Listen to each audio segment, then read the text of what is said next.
Yes,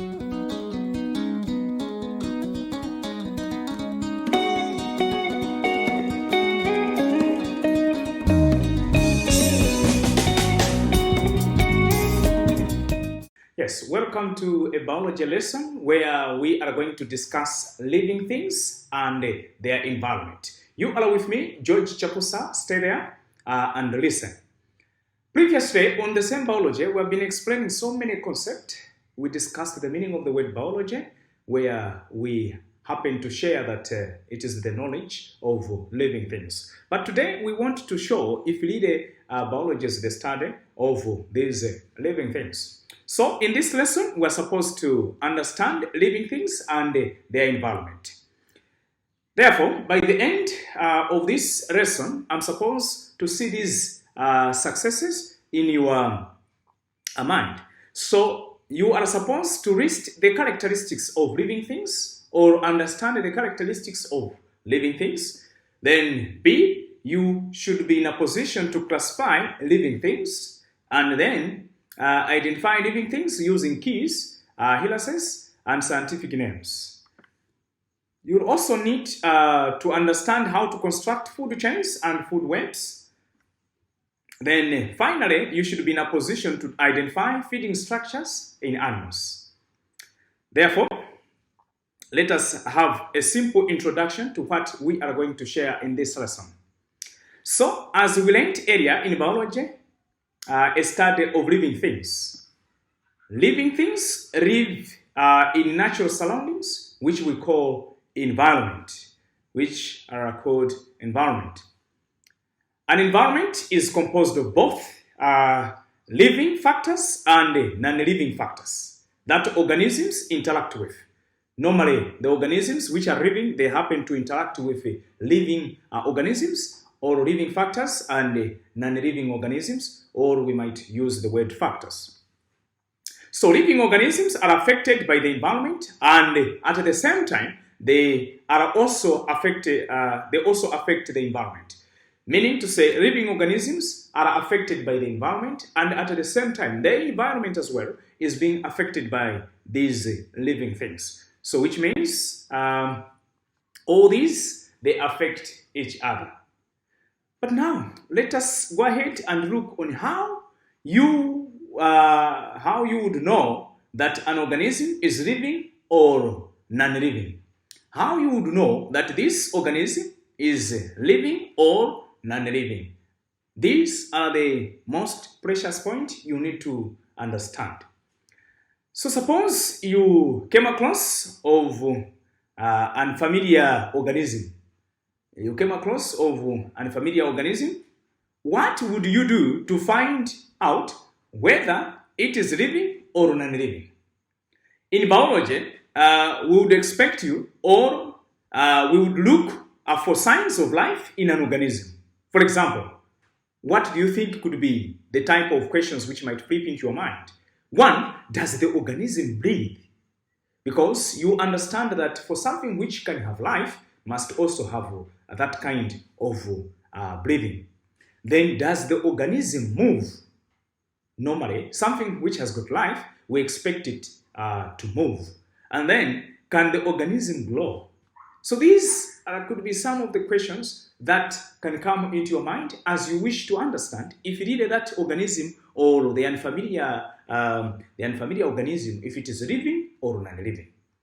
So therefore, these questions might bring you into a situation where you have hunger of understanding what could be the characteristics or what could be the traits which can happen to direct me to know that this organism is living or this organism is non-living. So here we have the traits. These traits are also called characteristics, which can be observed in living things. The traits, or we may say characteristics, which can be observed in living things. Which means the characteristics that we share here are for those which are organisms which are living. Which means these characteristics, if they are not there, then that organism is regarded as a non-living. So we'll share only living things, characteristics of living things. The opposite of these characteristics will help you to understand that this organism is a non-living. So, in a living organism, you see this type of a characteristic. They will have nutrition. Bullet number 1, nutrition. In a simpler way, you may use feeding. That organism is expected to have feeding habits, should have nutrition. Then expiration. Is expected that that organism is able to expire. Yeah. Then excretion, removing waste matters, something like that. And bullet number 4, you expect a living organism to grow. So growth is another characteristic that you might see in living organisms. Then reproduction, being able to reproduce, multiply in number. So such kind of organism, they are living things because they are able to produce young ones. And then irritability or sensitivity. Sensitivity or irritability, it has or it should have a feel of having that sense of detecting the environment. Yeah, if the environment is harsh, then that organism must be able to have that sense of detecting that environment. And also we expect that living organisms must be able to move. So movement or locomotion is another type of, is another characteristics of these living things. Living things are supposed to move from one place to another, or they're supposed to shake or have that type of movement that you might observe from such kind of living things. So what we have shared here are the things that can help you to understand living things. If these things do not appear into an organism, then that is a non-living thing. Now, we have just shared the characteristics or the traits that can help you to understand the living things. But now, we have just known them as simpler points. But let us look into details of these characteristics. Now, I have characteristics of living things in general. First, we started with nutrition, and here I have brought you an explanation to nutrition as a point. So this is the process by which an organism obtains food from the environment. If it is a living thing, it's supposed to feed. So green plants manufacture food using materials like sunlight, carbon dioxide, and water. So green plants manufacture food materials like glucose. So these green plants, they manufacture food materials like glucose using sunlight, and that sunlight will help to combine carbon dioxide and water. Then animals cannot manufacture their own food. You are also in the group of animals. I hope you have also have that experience that you are unable to manufacture your own food. Thereby, the animals, they obtain their nutrients from plants and other animals in order to build up their bodies and get energy for various activities. This is always there, where animals never make their own food, normally depending on the environment to get their food, on the other animals or on the plants. So that could be nutrition. But we also shared about this word, respiration. Animals are supposed to respire. So respiration is the process by which food substances are broken down in the body to release energy. All living things, they need energy for them to move from one place to another. So this energy is being processed through the process which we call respiration. So the energy produced enables the organism to carry out the life processes, while carbon dioxide is released as a waste product. So respiration is also important in these living things, whereby they produce energy using the same materials that we shared. Then we also discussed about excretion. Excretion. So excretion is the removal of waste products of metabolic from the body. An organism undergoes different metabolic activities in the body. So many activities like respiration as well, even digestion of food, all these will produce waste matters. So those waste matters are supposed to be removed from the body. So those waste matters are removed through the process which we call excretion. So excretion is very, very important, whereby we say it is the removal of waste products of metabolic or metabolism from the body. So the waste products are produced from the breakdown of certain substances in the body, which are just waste products. So some of the waste products may be harmful if left to accumulate in an organism. What do you think could be harmful? Anyway, we'll still share more as we go ahead with this lesson. Then, apart from excretion, we expect that a living thing should grow. Growth and development. Growth and development. Growth is the process by which organisms permanently increase in size and mass. You were once a baby, but as of now, you are a grown-up person, which means being a living thing, being an organism which has got life, you are able to permanently increase in size and mass because you never shrink down to the smaller size of you being a baby. You are grown up and you still never go back. So that is what we might explain about the word growth. So it involves taking up substances from the environment and incorporating them into internal structures of an organism. Meaning, we use this environment for us to grow. Feeding on the environment, interacting well with the environment, and then at the end, there is a growth being seen. Then some of the new cells undergo certain modifications in their structures and become specialized to carry out specific functions. What do you think this communication is?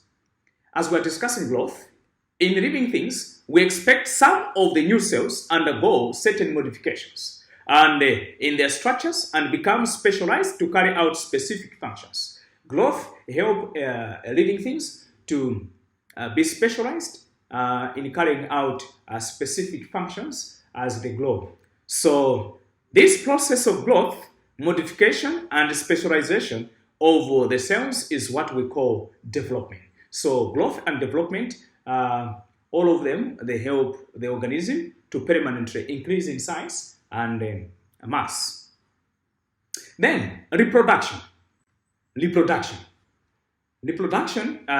when living things reach maturity, they produce young ones, either by asexual or sexual reproduction. All right? So, living things are able to multiply in number. They are able to multiply in number. That type of multiplication, where young ones are being produced, that is what we call reproduction. So, it might be either asexual or sexual reproduction. So in asexual reproduction, a single parent produces offsprings that are identical to itself. That's asexual reproduction. While in sexual reproduction, two parents are involved, and the offsprings are not identical with either parents, meaning to say they might produce something different with different, at least as a difference in the characters of that child or that offspring. The production of offsprings ensures that the species live on and does not become extinct. To go extinct meaning to finish without existing.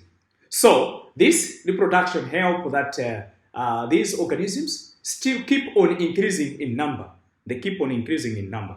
So the way of increasing in number is through reproduction. We have shared how they may reproduce through asexual, where the same organism is splitting into two organisms so that another becomes, or they become offsprings. While in sexual reproduction, two parents are involved, then there could be an interaction like sexual intercourse or something like that. Then offsprings are formed which are slightly not identical with either of the parents. Then we also shared that living things might have a characteristics of sensitivity or irritability. Sensitivity or in other ways, we might use the word irritability. So this is the ability of organisms to sense changes in their environment and respond to them.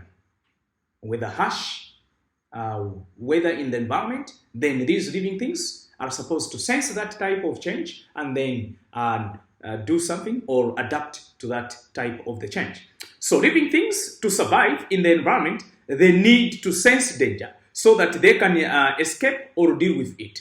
This is what I was trying to explain, whereby if a living thing is able to detect or to sense or to have that irritability of the environment, it will be in a position to escape that harsh environment or deal with that type of environment. So we continue, where they also need to sense the location of the food in order to obtain it. More living things have that spirit of sensing where to get the food for them to survive. It's either by smelling or by moving to where the food is being found, or else by sensing the direction.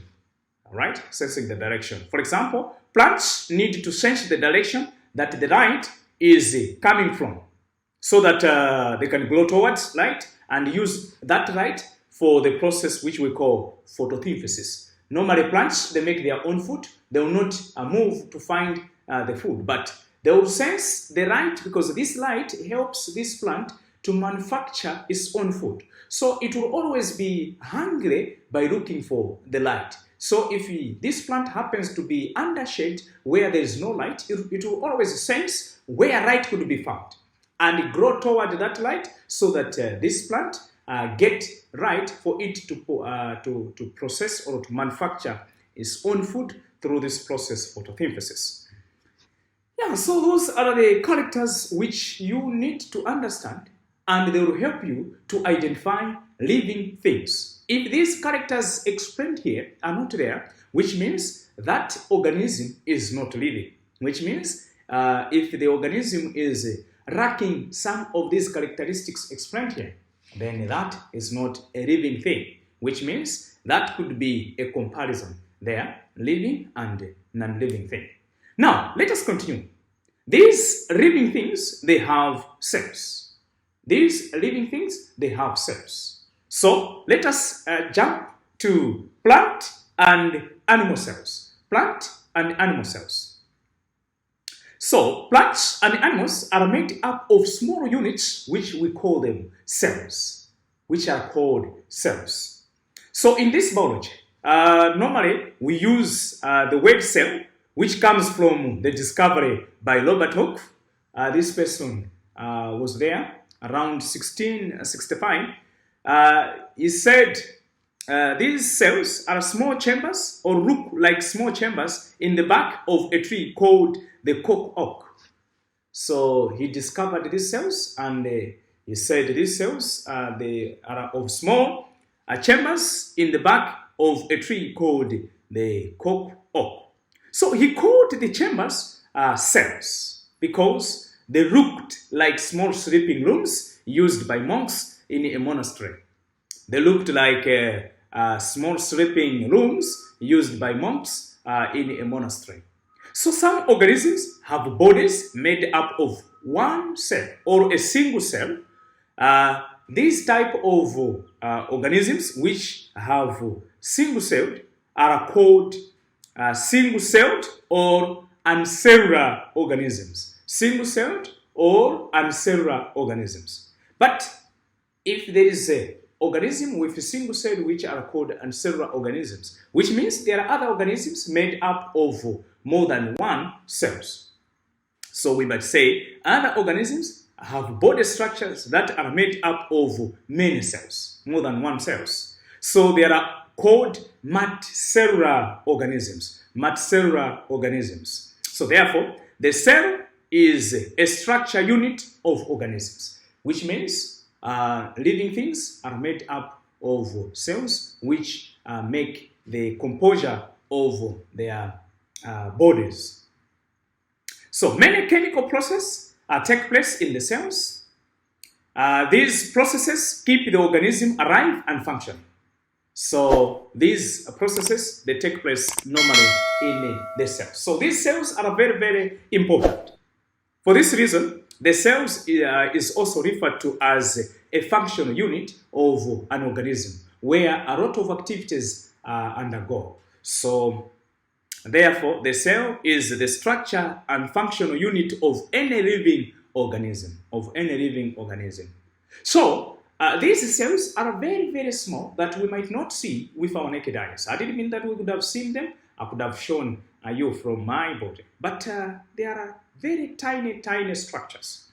Being very tiny, tiny structures, we'll need to understand their structures, but these structures will need the help of a microscope. So let us look at the structure of plant and animal cells. Cell is the basic unit from which plants and animals are made up, and this is what we've just shared. So the cells itself is made of smaller structures called organelles. These organelles, each organelles carry out a specific function. Each organelle carries out a specific function, like what we have already said. These are functional units. So you'll find that not all organelles that are found in a cell can be seen with right microscope. Others will demand an improved microscope. So the organelles that cannot be seen would require higher magnification and resolution that are only possible with a more powerful microscope. So this type of a microscope could be an electron microscope. So an example of such a powerful microscope is an electron microscope. So like we shared on the types of microscope, that there is a light microscope and an electron microscope. But the most common found microscope is the light microscope. So you might go into the laboratory and use this light microscope, but some organelles will require you to use an electron microscope so that you see all these organelles which are making up the cells. Yeah, so something you need to understand when you are using a microscope and you are observing plant cells using an electron microscope. So the following organelles can be seen under this electron microscope if you are to observe a plant cell. So you will see the cell wall, then cell membrane, then nucleus, chloroplast, the mitochondria, the endoplasmic reticulum, and the vacuoles. All these could be the structures you could see in a plant cell under this electron microscope. And in animal cells, the following organelles can be seen. We can have plants and animal cells. So you may also see the cell membrane, the nucleus, the mitochondria, the endoplasmic reticulum, the vacuoles, and the centrioles. All these can be seen under the microscope. So I have brought you these cells and their structures. Now let us see the plant and animal cell. So here, this is the plant cell, and up here, this is the animal cell.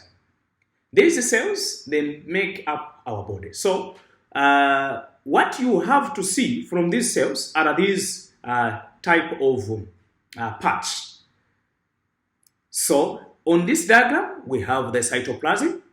Then here there is a nucleus, and this is the structure which we are referring to. Then the chloroplast, all these are chloroplast, and then the mitochondria are inside this chloroplast. Then, not sure inside, but between those chloroplast. Then the cell membrane and the cell wall. The cell wall is which is outside, and the membrane, which is this denoted by this line inside the cell wall.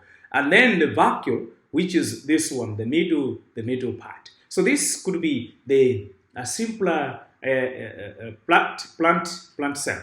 Then this is the animal cell with this outer part being called the cell membrane, and then the nucleus, which is here at the middle, and then the cytoplasm, then the mitochondria here, and then the glasson granulars. So all these are parts of the cells of the plant and the animal.